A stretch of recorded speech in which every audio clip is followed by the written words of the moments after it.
I am Slick Nick, your personal certified Enneagram coach. And you're watching this video because perhaps you deal with anxiety in some level. And you're understanding this, and especially as it relates to your Enneagram, which personally I'm a 7, so we're kind of known for having anxiety more so probably than anybody else, because we're motivated by our fear of ever being bored or in pain.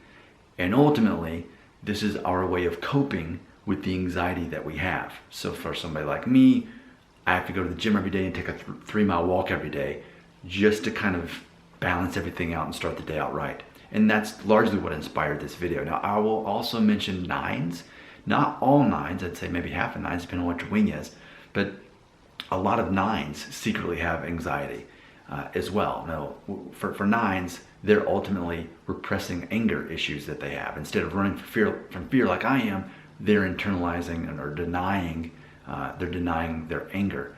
And a lot of times that comes out in the form of secret, private anxiety that they have. So I specifically make this video probably for a lot of 7s and 9s out there, but by all means, if you're another number dealing with this, let me know in the comments, because I want to understand all these general traits that we have despite our numbers being different. I think this is very interesting. So what I want to do in this video is share with you 5 tips that I have as a certified Enneagram coach who's apparently dealing with my own anxiety issues.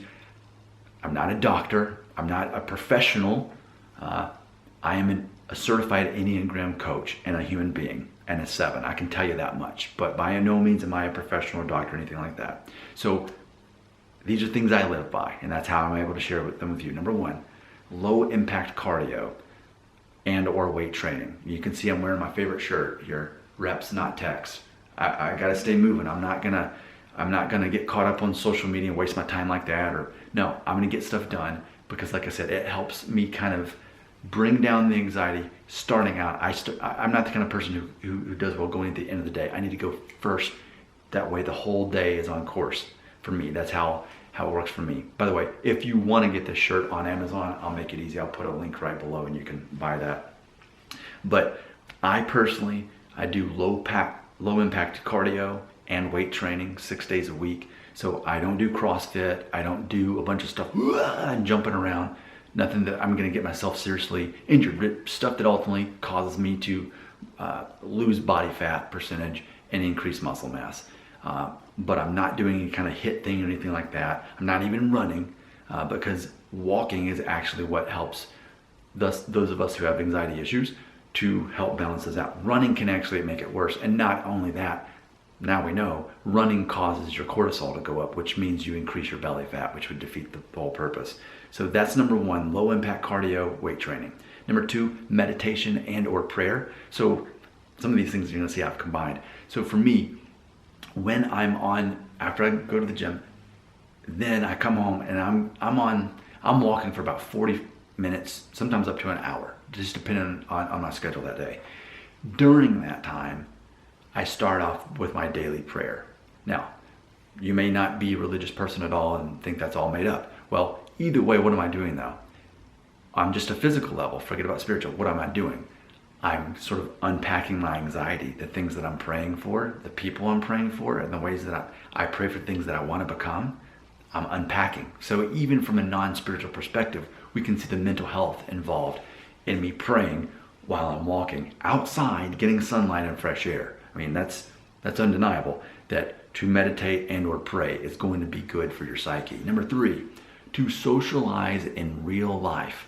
So it's a matter of making those plans with people, even if it's just hanging out for coffee or doing something fun with another person that doesn't involve social media, like real life, hanging out, having conversations. Because a lot of times people who have anxiety issues actually need to talk, maybe not about some kind of negative thing. They just need to get that out there and have those conversations that stimulate them. I know 7 specifically are always looking for stimulating conversations, not small talk. Number 4, arbitrary challenge. That's a weird one, isn't it? But this is what I found. I've found that there's certain arbitrary challenges I enroll in, and they help me. They make me feel at peace and alive in a good way. I'm going to share a few of them. Obviously, we already mentioned the gym thing. That's an arbitrary challenge. I don't have to do it, but I signed up for it. Here's another one. The vehicle I drive is a Jeep. It's a stick shift. Totally unnecessary, but it's an extra challenge to kind of keep me moving and keep me focused. So even little things like that. And then anytime I can plan activities with my family and find challenging activities to do, I'm going to do. So maybe for you, maybe it's not the gym, maybe it's jiu-jitsu or something like that, but something that's going to challenge you, because those of us who deal with anxiety often are running away from fear that we don't realize. So what happens when we face our fear instead, which again, I think is why I don't perceive weight training as pain. That's what somebody said, 7s avoid pain. So why do you go to the gym every day? I'm like, my mind never registers it at that. There's too much of a payoff for me mentally and physically that I never see it that way. Lastly, number 5, unplug from social media. Okay, here's your visual. Okay, if you have anxiety, one of the worst things you could do, based on my own, human being experience, is to do this. Scroll Facebook, scroll social media in general, whether it's Twitter, whatever it is, to scroll. Okay, think about this.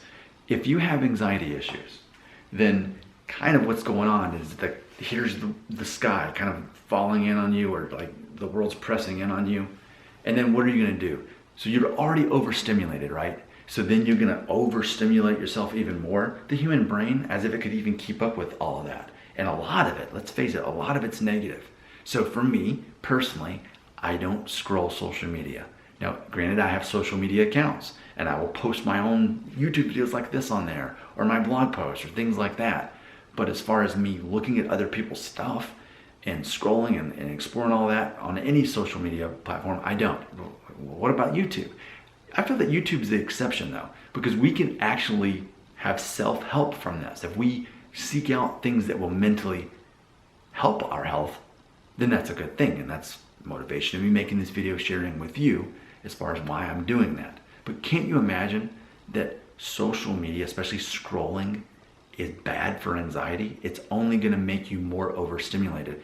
And instead, when you look at my list that I've got right here that I did for this video, just in review, when you look at these things, instead of the world closing in on you, naturally you're going to be more at peace with the world. Low impact cardio / weight training. Number 2, meditation and or prayer. Number 3, socialize in real life and have real conversations that's not just surface stuff while doing fun things.